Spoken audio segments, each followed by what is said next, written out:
guys, it's Juliet here from Spoilt and Beads, and today I am going to show you how to make yourself a beautiful pair of sparkling Swarovski crystal earrings that we have called Meghan. I'm going to show them to you now. They're in two lovely colorways here. One beautiful hot pink and the other one in Paradise Shine, which is one of my favorite Swarovski crystal colors. Really pretty and really simple to make as well. So grab yourselves a cup of tea or coffee, sit down and get comfortable and get watching, and I'm going to show you how to start making. So to make these gorgeous sparkling Swarovski crystal earrings, you're going to need the following. You're going to need 2 Swarovski crystal 8mm chatons. You're going to need some 3mm Swarovski crystal zillions or bicones, some size 11 seed beads, and a metallic silver colour works really well because these size 11s will form this frame around that the stone there. You're going to need a contrasting colour of size 11 seed beads, and these will just sit on the corners and just form a little accent bead. So if they are a colour that matches or contrasts nicely with your stones, then that will work really well. You're going to need some size 15 seed beads. You're going to need some earring backs, and these are got a little domed earring backs that we're using here because you'll use some zap gel glue to glue your earring back onto your chaton, and because the chatons are pointed at the back, you will need to have an earring back that has got that little dome in it, which will fit neatly over the the chaton that you're going to be using. And you'll need some fire-line thread, and you'll also need some size 12 beading needles. These are size 12, so smaller than size 10, and that's because we're going to be making several different passes of the size 15 seed beads there. So I'm going to show you how to get started now. I've already threaded my needle up with around about 1 meter of thread, and I'm ready to get started. So I'm just going to pop my finished pieces to one side so that I can get started for you. I'm not going to need my earring backs to begin with, or my chatons there, or my bicones. So all I'm going to need to begin with is my 2 different colours of size 11 seed beads. So the first thing I'm going to do is pick up one of my accent colour, followed by 4 of my main colour, my metallic colour here of my size 11s, another accent bead and 4 more of my metallic beads, another accent bead, 4 more of my metallic beads, another accent bead, and finally 4 more of my metallic beads, like so. I'll let you have a look at that. There we go. And I'm going to take those down now towards the tail of my thread. I'm going to be leaving a tail of around about 4 inches or so, because I'm going to be snipping that tail off later on, so it doesn't need to be long enough to attach a needle to. So I've thread them down towards my tail of thread there, and what I'm going to do now is take my needle and I'm going to sew back through all of those beads there. So I'm just going to move everything out of the way so that I've got a little bit more room to work here. There we go. There's all my beads, and I'm now going to thread through all of those beads that I just added.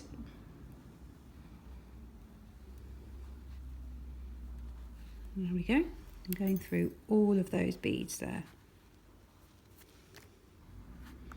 And as I pull round now, you'll see that they begin to sit around in a circle. And what I can do now is take my tail of thread, and I'm going to knot my tail to my working thread, like so, just tying a regular knot.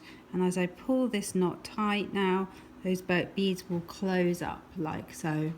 And what I can do now is, again, I'm going to take my tail of thread and I'm just going to knot it again around my working thread there. And I'm going to do a double knot this time and pull that knot tight like so. And my beads now sit around in a neat little circle like that. What I'm going to do now is step through the first accent bead that I get to in my circle there. There we go.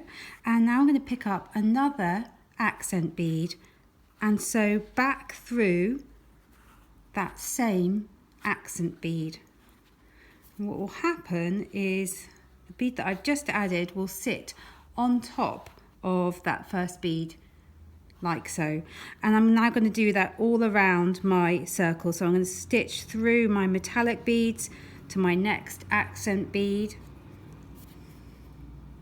and pick up another accent bead and stitch through the bead that I'm just exiting there, stitch through the next metallic beads to that next accent bead in the circle.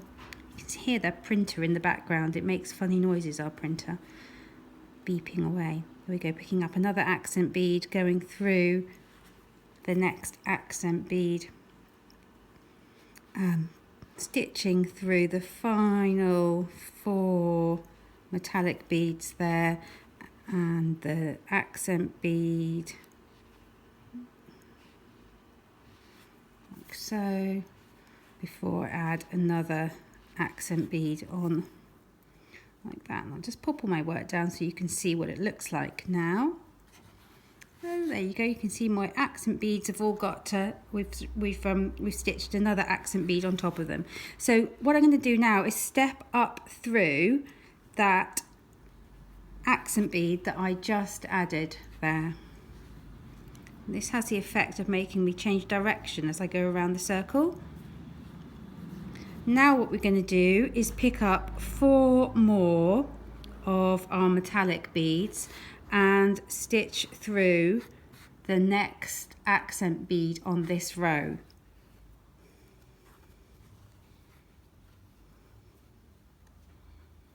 Like so, and I'm going to go all the way around the circle there, adding 4 metallic beads between each of the accent beads on this next row. And I'm not going to be pulling my work tight because I need to leave it loose so that I can pop that chaton in to my bezel that I'm creating in just a moment.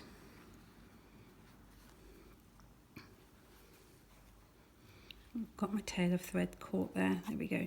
Get that out of the way. There's my 3, and now my last 4 of my metallic beads going on there and through that first accent bead there, and I'll just let my work sit flat there and you can see it all ready to go there, and I'm ready for my chaton. So now what you need to do is take one of your chatons and pop it into that bezel that you've created face down like so, and what you can do now is pull your work tight around that chaton. I'm going to pull it tight and then get my fingers out the way, and my chaton's just fallen out.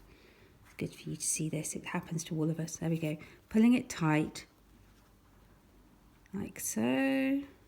So there we go.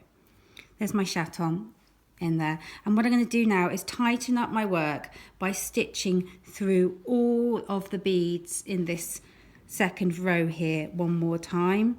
So just going to hold my chaton in place and go through all of those beads one more time. It's all a bit loose at this stage, but you'll see in a moment it'll all get nice and tight and that chaton will be gripped securely in place. You'll see how in just a moment. So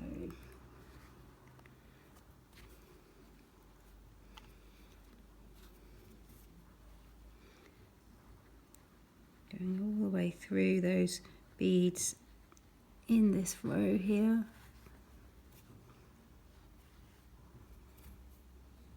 Keep my tail out of the way. There we go. Pulling it all tight as I go. There we are, and I've gone all the way around now and pulled that nice and tight. So my chaton's still a bit loose in there. So now we need to secure that chaton in place, and that is where our size 15 seed beads come into play. So I'm exiting from one of my accent beads there. It's getting my tail out of the way for you. There you go. Exiting from one of my accent beads, and I'm going to pick up 4 of my tiny little size 15 seed beads there. So I picked up 4 of my size 15 seed beads, and I'm going to, missing out all the metallic beads in this row, stitch through one of my accent beads again, so the next accent bead that I get to. Pull that all tight, and then what you need to do is, as you pull this work tight, you need to flip these 15s over so that they're sitting on top of the rivoli. That's not a rivoli, I keep calling it a rivoli, it's a chaton. Pop it on top of the chaton like so that they're sitting like that across the top of the chaton, and they are going to hold that chaton in place. And so I'm now going to pick up 4 more of my size 15s, and once more go through the next size 11 accent bead there in that circle. And again, you just need to flip those 15s so that instead of sitting down below here, they're sitting on top of the chaton, like that. Again, through, picking up those size 15s, through the next accent bead there in the pattern. And as you pull it tight, you just want to flip them up so that they're sitting on top of the chaton, like so. Again, last 4 of my size 15 seed beads going on there, and through that accent bead, and flip those beads up so that they're sitting on top of the chaton. And when you do, it will look like that. There you go. You can see my row of 15s all the way around the back of that chaton there. And I'm going to tighten everything up now by going through just the 15s again. So I'm stitching just through the 15s.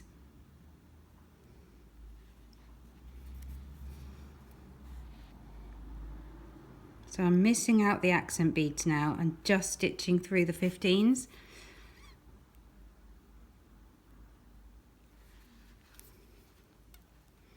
And that will just tighten everything up there, like so. And what I can do now is, actually I missed one row out, that's the last one, there we go. Now I've gone through all the 15s, I hadn't before I don't think. There we go. So I've tightened everything up, gone through all of those 15s one more time. And now what I'm going to do is stitch through my accent beads on the side here so that I am coming out on the other side of my work with the top of that lovely chaton stone there. And what I can do is at this stage I can just trim off my tail of thread because that's really not doing anything now, it's just getting in the way, so got rid of that. There we go. I'm going to repeat that same process now on top of the chaton. So I'm coming out of an accent bead, I'm going to pick up 4 of my size 15 seed beads, go through the next accent bead there, and once more just flip those across so that we make sure that they're sitting on top of the stone. 4 more size 15s, again through the accent bead,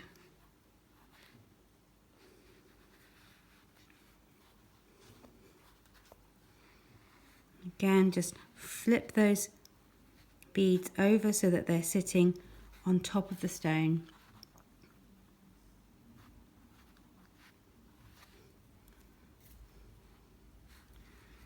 4 more accent beads.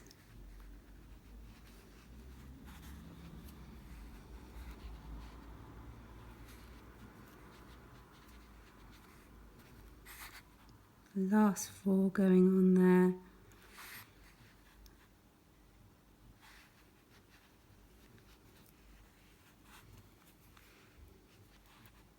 flip them across so they're sitting on top of the stone.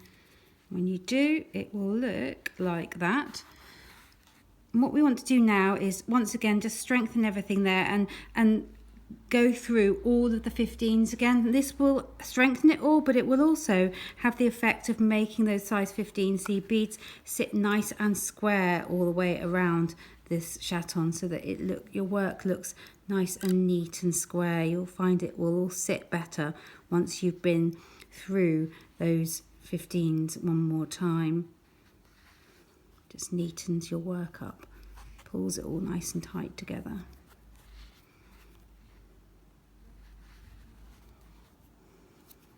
There we go. And you see that has actually really neatened everything up, and that has really effectively created a nice bezel there for that 8mm chaton. You can see actually if you enjoy creating these bezels, you can create lots of them and join them all up and make beautiful bracelets as well. But we're going to make a lovely pair of earrings now. So what we need to do now is step down through one of the accent beads there on the side of our work. And sometimes I find at this stage everything's getting quite tight and it's tricky sometimes just to go through the one bead. And if you find it too tricky to go through the one bead, you can go through two like I have here and then just go back on yourself, because sometimes that is easier, so that I'm exiting from that accent bead there. And what we're going to do now is create a little cross shape using size 15 seed beads, and this will be what we use to grip our crystals in place on the side of our earrings. So I'm exiting from an accent bead. I've picked up 3 size 15 seed beads. I'm just going to focus the camera in there, make sure you can see what I'm doing, and I'm going to go through the accent bead below now. So I'm exiting this top accent bead and I'm now going through the accent bead below. So I've just added these 3 size 15 seed beads on, and I'm going to pick up one more size 15 seed bead and go through the middle, or the second size 15 seed bead that I just added, and then pick up one more size 15 seed bead and go back through the accent bead, and actually then the next 4 seed beads and accent bead. But before I go through those beads, I'm just going to let you guys have a look at that there. So just going to make sure that that camera is nicely focused on that. You can see it's created a little crisscross there of size 15 seed beads on the edge of my work, and that is actually what's going to hold our crystals in place when we embellish the edge of this with crystals. We need to repeat that on all of the corners, so you need to stitch through the metallic beads here to the next set of accent beads, through the accent bead, and again sometimes it's tricky just to go through the accent bead, so if you find that too hard you can just stitch through a couple of seed beads and then go backwards on yourself so that you are exiting from that accent bead. Pick up those 3 size 15 seed beads and then go through the accent bead below,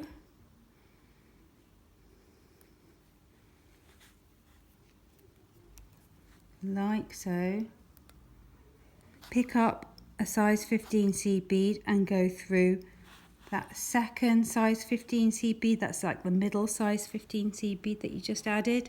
Pick up another size 15 seed bead and go through the accent bead at the top there again, and then through all of the seed beads and accent beads until you get to the next corner there.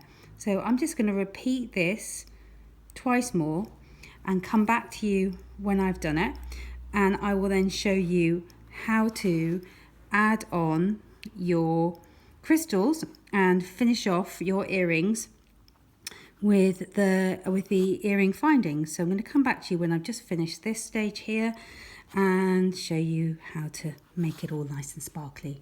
Okay, so there we go. I have now added my little crisscross of size 15C beads on the corners of my piece here, and my thread is currently exiting from this accent bead right here. And what I'm going to do now is pick up 3 of my 3mm crystals and take those down to my work before passing my needle underneath that next crisscross of beads there. So I'm not going through a bead at all. I'm just going underneath this little crisscross of beads. I'm not going through a bead at all. Pull this tight and the crystals will sit on the edge like so. Again, I can repeat that, pick up 3 crystals and just passing my needle underneath that next crisscross of beads. Pick up 3 more.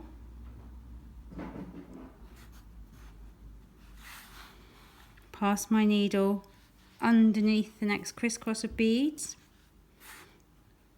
Pick up 3 more.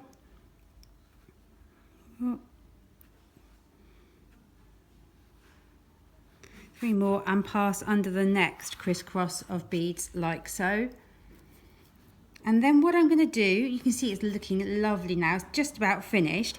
I'm going to now pass my needle all the way through all of those crystals that I've just added one last time, and that will add some strength, and it will also make sure that they sit all nice and neatly around the edge as we want them to. So I'm just going to pass my needle through all of those crystals there now.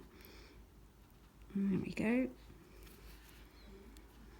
So I'm just going underneath that crisscross of beads when I get to a corner and only going through the crystals.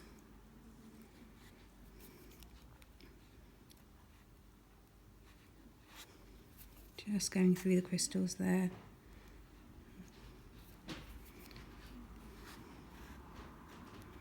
And there we are. This is my last little set of crystals I'm going through. And then what I'm going to do is finish my thread off here by passing through a crystal. And I'm going to hook my thread underneath my working thread between 2 of my crystals so that I get a little loop. I can then pass my needle through the loop and that creates a knot which I can then pull tight between 2 crystals. I can repeat that by stitching through a crystal.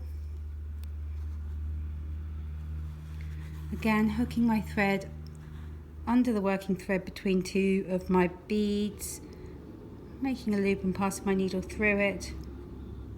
Pull tight and repeat that one more time before I trim off my thread. So I'm going to go through my next crystal here, go, and tie my final knot, just passing my needle there between 2 beads, create that loop, pull it nice and tight, pull that knot inside a bead just by stitching through the next couple of beads there. And what I can do now is just trim off my thread because my earring is finished, and all I need to do now is to add my back to my earring. So to do that, I'm going to flip my earring over and take one of my earring findings here and my sap gel glue, and I'm going to squirt some sap gel glue directly into the earring finding so that it's just proud of the earring finding. So I've kind of filled that little cup there up with glue, and just going to turn that over and stick that there on top of, well, not on top of, but on the back of my chaton like that. And that's all there is to it. So I'm going to leave those dry now for a good 24 hours before I try and wear them, because you do need to give that glue a nice long time to set. And once it's set, you'll be able to go ahead and enjoy wearing your earrings. So I hope you have enjoyed watching this video, and I hope you have lots of fun making your lovely Meghan earrings. Please do share pictures with us of your makes on our Facebook page, and let us have your comments and your thoughts below, and check back soon for more inspiration. Thanks for watching, guys. Bye.